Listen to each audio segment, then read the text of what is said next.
Hey everyone, welcome to today's Explainer. Teaching is so much more than just transferring facts, right? It's literally a complex engine for human growth.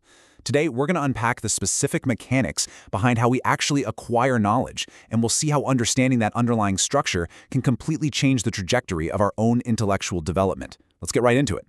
So think about this for a second. What makes a truly unforgettable teacher? We've all sat in a classroom where someone just droned on, reciting facts from a textbook. But we've also experienced those incredibly rare individuals who fundamentally shifted the way we view the world.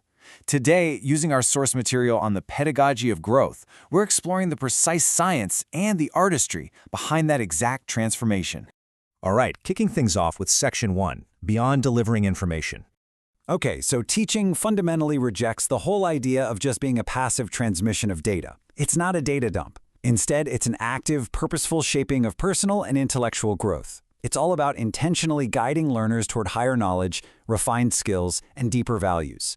Think of it like actively constructing the intellectual architecture of a human being, rather than just acting as a delivery mechanism for information.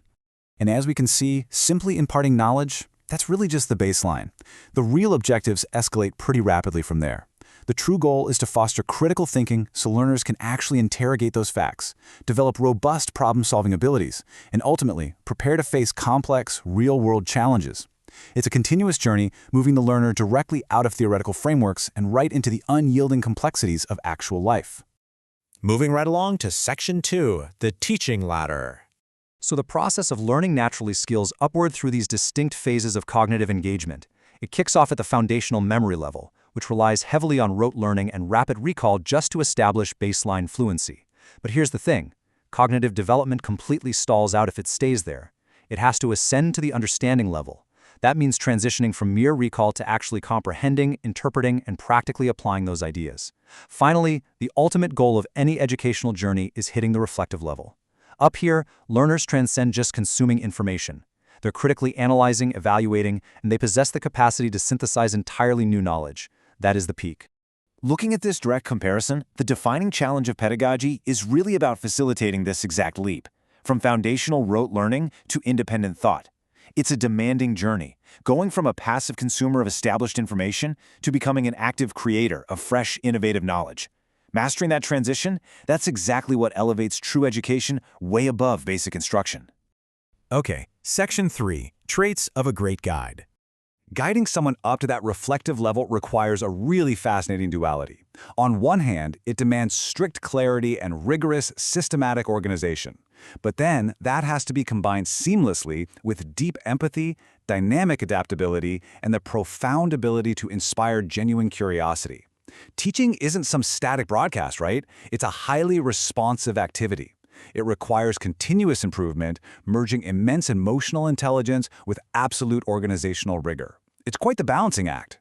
Let's turn to Section 4, the basic requirements.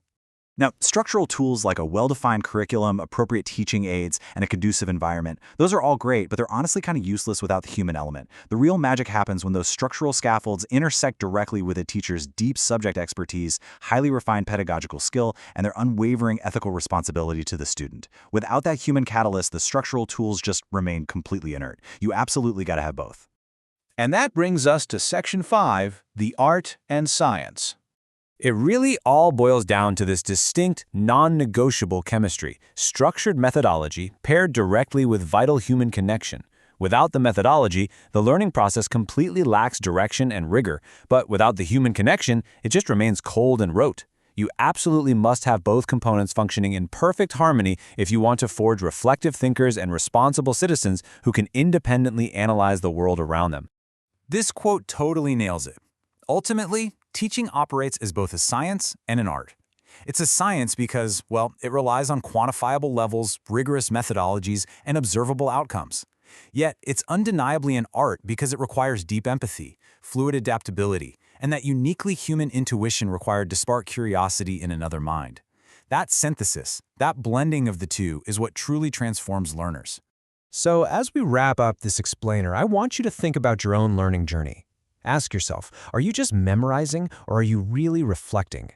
When you face a new challenge, try to learn a new skill, or encounter a complex idea, Are you stuck simply recalling foundational info, or are you critically analyzing the variables and creating entirely new knowledge?